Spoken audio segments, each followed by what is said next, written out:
Franck Lepage, qui est à côté de vous, donc qui a créé ces ateliers, entre autres, de désintoxication de la langue de bois, vous dites, que se passe-t-il dans nos têtes quand on appelle un licenciement collectif un plan de sauvegarde de l'emploi, la fragilisation, la flexi-sécurité? Voilà, là, on est vraiment dans l'exemple type de la langue de bois. Et je crois même que vous allez faire une démonstration empirique à l'instant, tout de suite, avec vos fiches. Mais, si vous voulez, il n'y a pas seulement...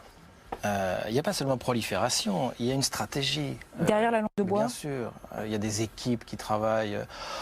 Je ne suis pas dans le secret des communes. Non, mais là, vous êtes un peu théorie du complot, là? Oui, alors il y a deux erreurs par rapport à la théorie du complot. La Oui. première, c'est d'en voir partout. La deuxième, c'est d'en voir nulle part. Bon.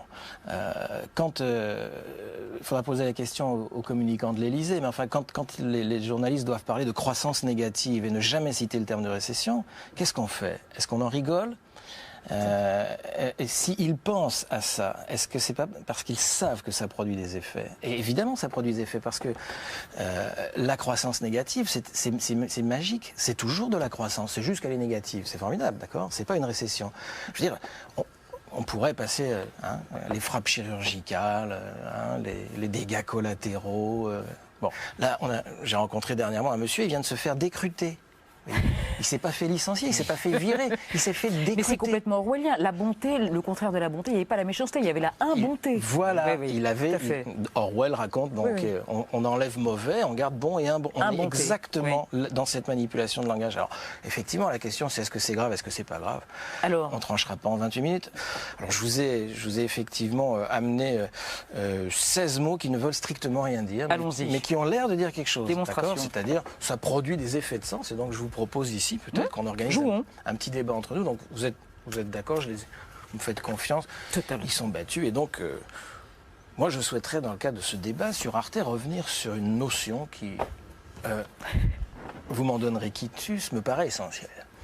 Et c'est la question du contrat que je voudrais mettre en rapport avec cette autre question qui est celle du développement. Pourquoi penser aujourd'hui les logiques de développement dans l'esprit d'un contrat? Mais pour une raison au fond assez simple, c'est que dans l'espace désormais incontournable du local, il nous faut inventer des partenariats qui soient avec les acteurs, des partenariats qui soient garants de la démocratie, c'est-à-dire qui installent, qui assoient, je dirais, cette démocratie sur un véritable diagnostic partagé qui relève le défi de la décentralisation en prenant en compte la question du lien social. La question du lien social, à l'heure de la mondialisation, excusez-moi de vous le dire, elle est bien mal en point. Mais elle est mal en point pourquoi? Mais parce que la question du lien social, aujourd'hui, c'est dans la proximité qu'il faut la relever. Excusez-moi. Et dans la proximité, la question du lien social et de la mondialisation, c'est tout simplement la question interculturelle. Alors moi, je pense que ce beau vocable de citoyenneté, aujourd'hui, nous devons l'appliquer aux habitants eux-mêmes et avec les habitants mettre en place des logiques de participation et au fond, pour un homme politique ou pour une nation tout entière, quel plus beau, quel plus magnifique projet. Bravo, 16 cartes battues de manière complètement aléatoire. Alors évidemment, on pourrait, alors si on devait débattre entre nous, je vous demanderais de me poser des questions. Donc François Rollin, vous voulez prendre 2 mots?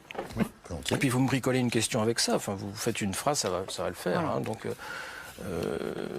oui, bien sûr, mais vous avez évoqué très rapidement le partenariat, mais dans le cadre de la mondialisation, vous ne l'avez pas resitué précisément. C'est la question centrale. C'est la question. Moi, je suis très heureux que vous m'ayez posé cette question, parce qu'effectivement, c'est la question centrale. Alors, j'ai bien une idée sur la réponse, mais je préférais que ce soit Christophe qui vous réponde. Alors, est-ce que vous voulez tirer 2 papiers pour faire une réponse à François Rollin? Christian, d'abord. Christian. Voilà, et après... Donc cette fois-ci, c'est une réponse que vous faites. Hein.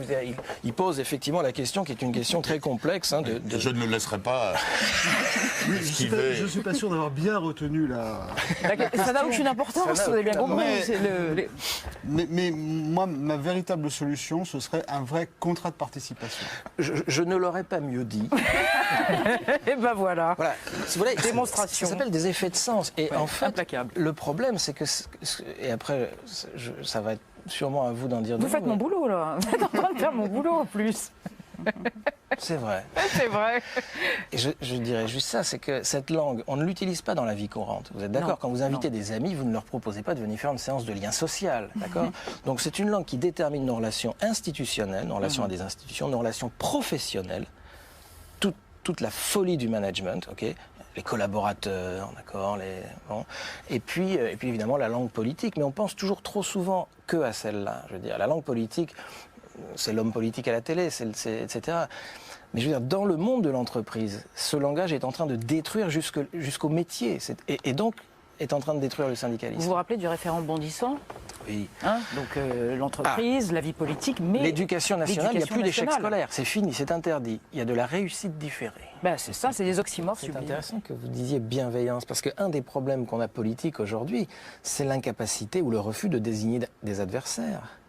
Je veux dire, d'accord? Parce que dès que vous osez désigner un adversaire, immédiatement vous dites vous êtes négatif, hein, vous n'êtes pas bienveillant, quelque chose qui... D'accord?